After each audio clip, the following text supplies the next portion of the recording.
Have you ever heard of the Greek city-states of Athens and Sparta? They were the two most powerful city-states in ancient Greece. However, their lifestyle, government, economy, education, and treatment of women and slaves was completely different. So listen up and tell me, which city-state would you rather live in? Let's start with Athens. Athens was located in central Greece and became large and powerful through trade. Their capital city became the center of art and architecture. The Athenians liked to travel and built strong relationships with other city-states. They also became the leading naval power in Greece. On the other hand, the Spartans' way of life was very different. Everything was built around the military. They produced soldiers. Their city-state was isolated and they were suspicious of outsiders. They valued strength and simplicity and literally just took what they needed. Let's talk government. Athens was a democracy, and all free men, 18 and older, who were born in Athens were citizens and could take part in the government. The government was made up of two groups, the Council of 500 and the Assembly. The Council of 500 was randomly chosen every year from all citizens over the age of 30.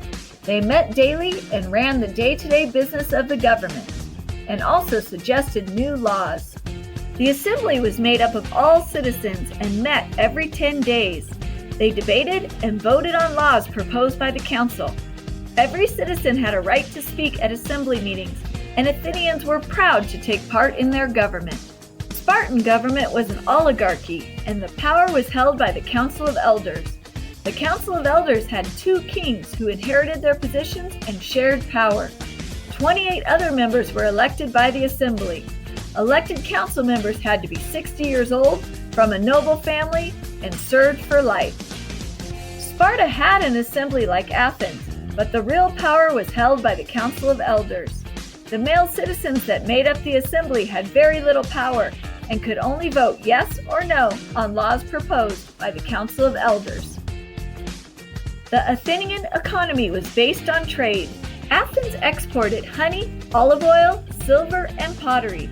For wood from Italy and grain from Egypt. You could find anything you needed at the agora or marketplace in Athens. People used gold, silver, and bronze coins to make trade easier. In contrast, Sparta's economy was based on farming and conquering people. Spartans used the people they conquered as slaves, or helots, to grow food for Sparta. Non-citizens, or pariakoi, were free men who crafted goods for Sparta, like shoes, cloaks, iron knives, spears, and pottery.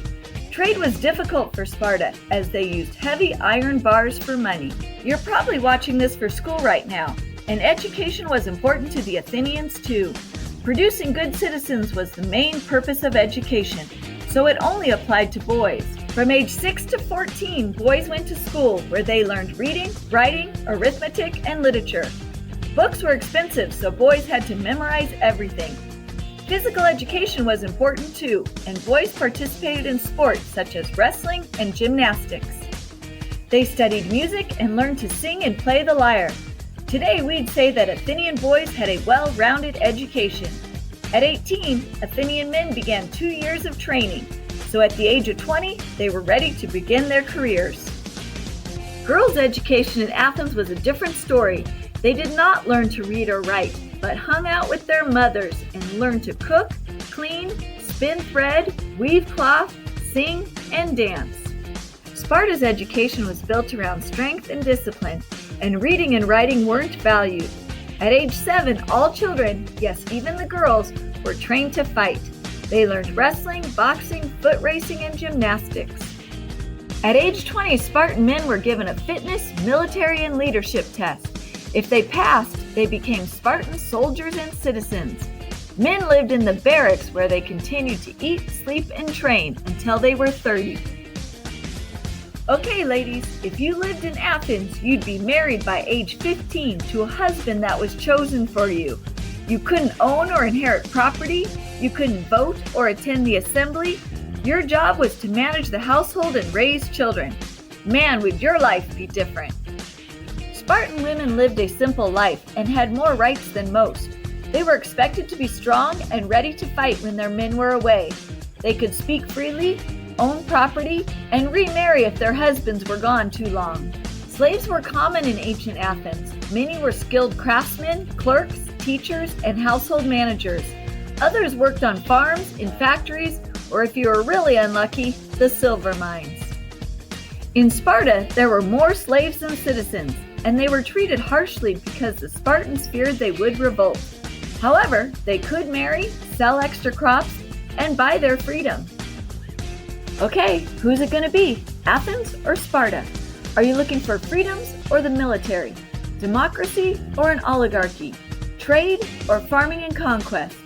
Are you looking for a well-rounded education for boys or physical education for boys and girls? Do you want to live where women run the households or where they own their households? Would you treat your slaves fairly or live in fear of them revolting? It's your choice.